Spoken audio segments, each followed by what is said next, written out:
tahun dia jadi berkorban ala Abraham, ala Ibrahim.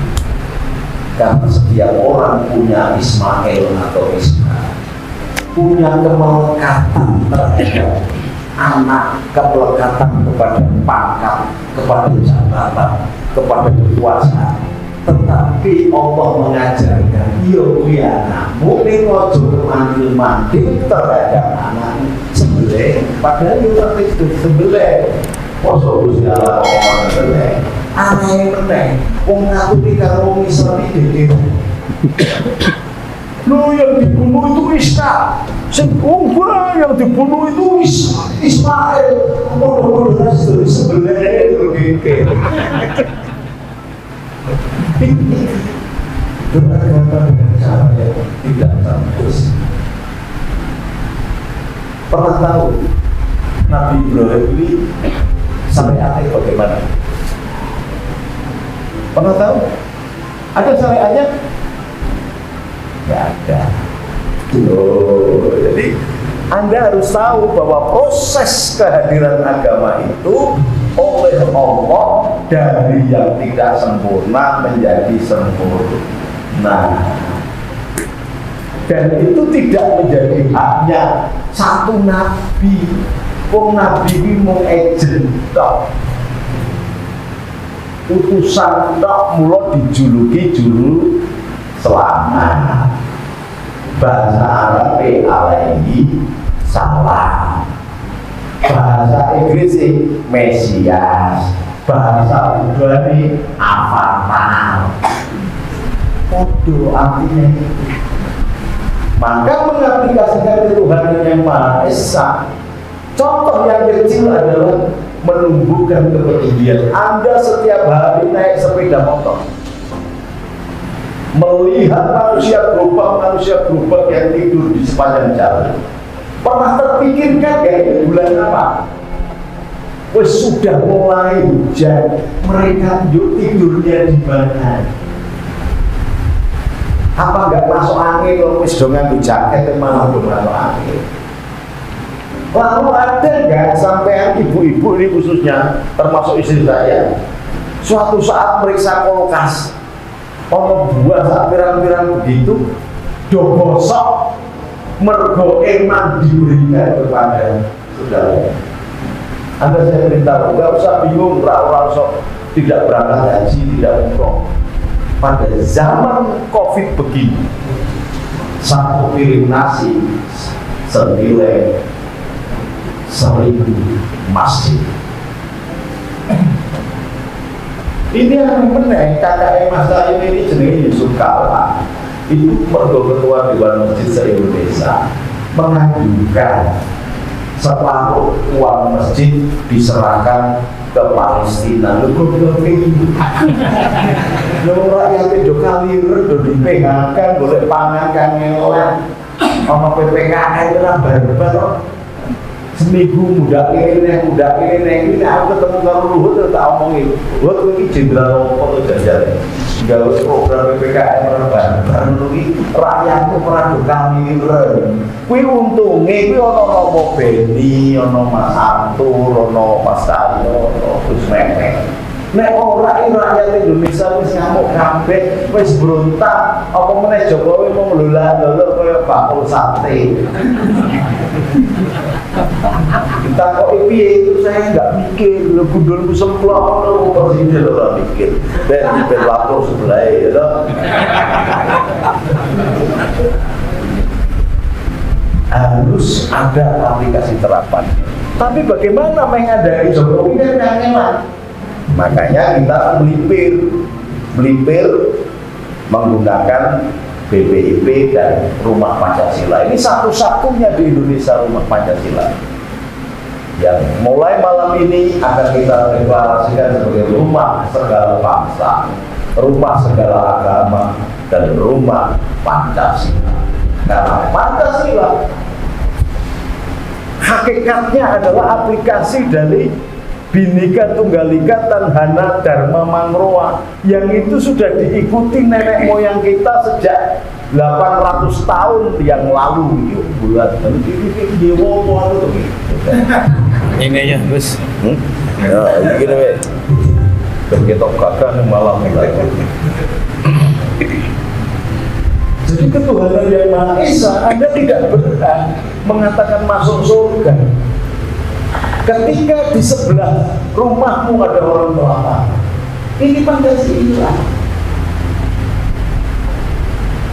Makanya ibu-ibu kalau pas bulan puasa kan biasanya ibu-ibu sok tidak puasa karena nek goreng gereh kui pas wayah bengi, pas wayah nyengko, jangan jam 9 pagi goreng ikan asin. Wah, bune rasanya rasa piro. Wah, bune itu bikin perut kliki.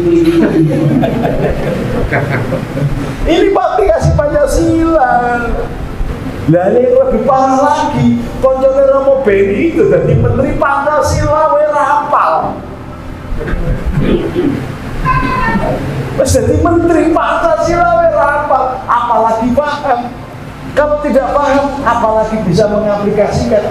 Jadi rezim yang berkuasa itu sebenarnya pengkhianat terhadap Pancasila.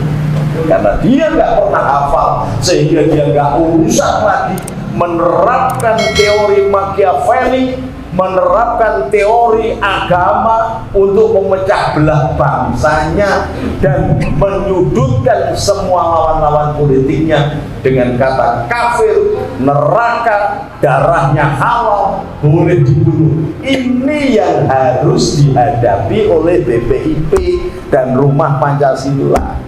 Nek Rumah Pancasila buat deklar kayak begini, orang duwe pasukan sama dengan bohong. Makanya saya setelah membuat Forkagama bersama Gus Dur, bersama Jenderal Diasno, bersama dengan Sang Nyoman Suwisma Kostrat mewakili Hindu, bersama Profesor Widanti mewakili Katolik dulu, dan Kristen Dr.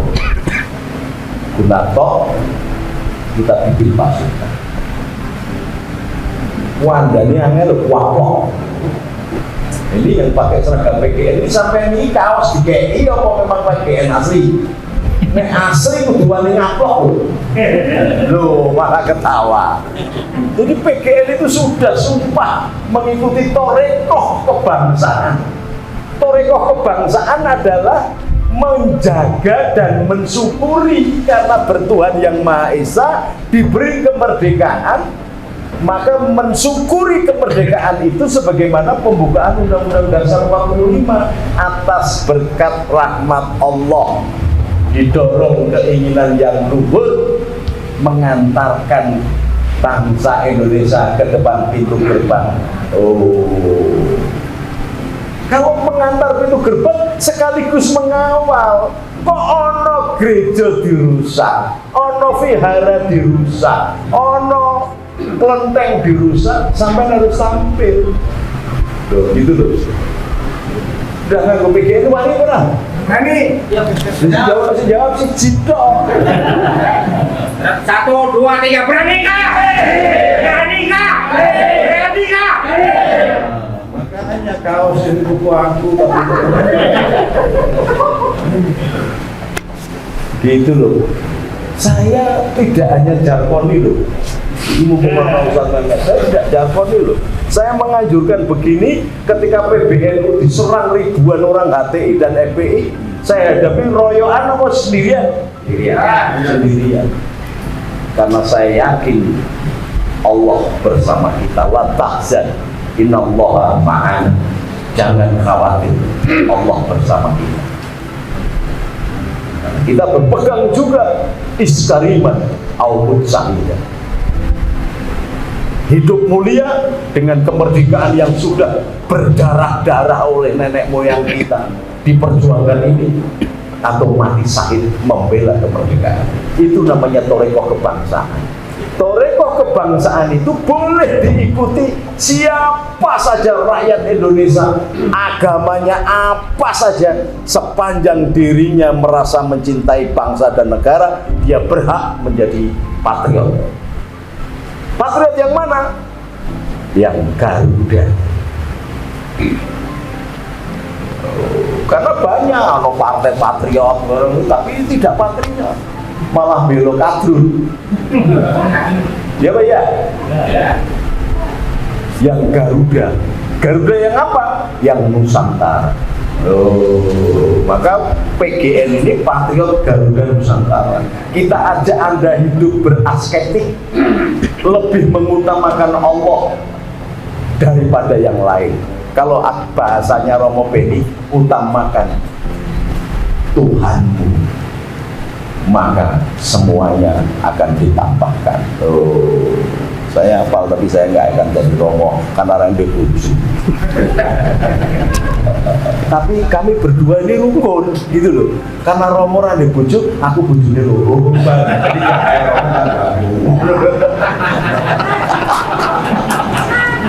Jadi jadi torekoh kebangsaan ini siapa saja, maka di mana-mana saya ketemu Romo, ketemu pastor, ketemu pendeta, ketemu siapa saja, biku, pedande, saya ngomong satu gereja, satu vihara, satu kelenteng, satu ada anak-anaknya kelenteng 10 pakai seragam PGN. Ada satu gereja, anak-anak gereja 10 saja pakai seragam PGN. Ini maknanya apa? Di Jakarta ini ada 10.000 gereja. Kalau 10.000 kali 10, 100.000. Pakai seragam sing perang bagian saya dan anak-anak buah saya, pasukan khusus saya lah. Anda yang di gereja, yang di wihara, yang di cukup pakai seragam PGN saja. Ini namanya teori suluh-suluh. Dengan jumlah yang begitu banyak, orang melihat PGN, oh bismillah, peseti, oh kolektor yang wedi, lu bener itu. Di Semarang, Jawa Timur, Bali, bangsa nepe, bangsa ini sita sapu, paplok ini. Tapi dasarnya adalah kasih. Karena hukum tertinggi adalah kasih, dan setiap firman Tuhan tidak pernah dibaca kecuali dengan kasih. Bi-ismi Allah, bi-ismi Allah Ar-Rahman Ar-Rahim. Dengan nama Allah yang Maha Kasih dan Maha Penyayang. Lah wong nek maca firman Tuhan nganggo bismillah ketemu kancane bisu-bisu iki. Saya ini jabatannya paling akeh. Dari mulai Kiai Murtad Kabir, Kiai ini Kiai sesat, yang terakhir itu malah karena ngadepi hati itu pirang-pirang gitu, dianggap ini Kiai preman. Nah, ada merasa diri juga. Kita diwarisi oleh para pejuang negara yang indah luar biasa. Saya sudah keliling dunia. Dan Indonesia itu keindahannya secara alami, bahkan kalau menurut ceritanya yang tidak tercatat di dalam kitab-kitab, ini adalah penggalan surga yang sesungguhnya. Lahirnya Nabi Adam juga di Nusantara ini. Maka disebut kalau nggak Probolinggo ya Purbalingga, karena Purba itu wiwitan, linggo lanang, lanang kang wiwitan Nabi Adam. Itu bukan surga ini ngawang-ngawang, nanti nek wis mati sik bukan ngawang-ngawang. Bungko nendi gitu loh. Kalau surga yang zaman Adam itu seperti ini, cuman beda dimensi saja sehingga kita nggak kelihatan. Wong ini yang teko ini tuyul, jin, setan, pekekek, kalau Banaspati, ulu pirang-pirang. Karena beda dimensi, kita nggak lihat. Bahkan itu dibenarkan oleh Al-Quran. Yang namanya setan atau iblis itu minal jinnati wanas, dari kelompok jin atau manusia. Nah, jin atau setan atau iblis itu salah terus. Nek menungso kuwi iso salah, iso bener. Nek malaikat bener terus. Jadi ini ono wong angger ngomong kaya Egy Sujana ngelek-ngelek wong salah terus padahal tulisan dan hukum dulu. Jadi saya nggak menuduh dia keturunan apa, kayak dewe gitu loh. Saya kan itu teman saya itu Egy Sujana. Kalau di depan saya wis wedine serangan. Semua aku wis kangen karo cangkeme cuawaan begitu terus gitu. Kan kapan mulai, kapan berhenti itu harus bisa. Maka anak-anak PGN di Jakarta Barat ini insya Allah akan dibareti oleh Kapolri, jumlahnya sekitar 5.000 orang, yang ada seragamnya baru 100, jadi BPIP bertanggung jawab.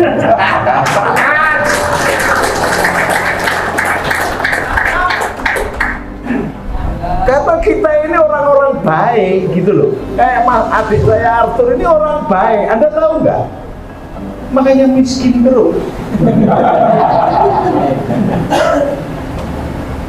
Dibayar oleh Ayin, dibayar oleh Samsul Nur Salim karena tanahnya keraton itu akan dikuasai, bahkan sudah dibikinkan sertifikat.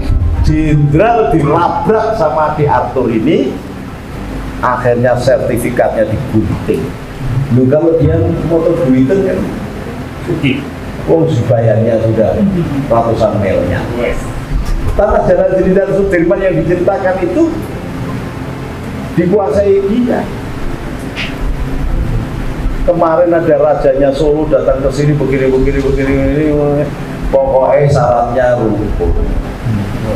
Kalau keraton Solo mau rukun,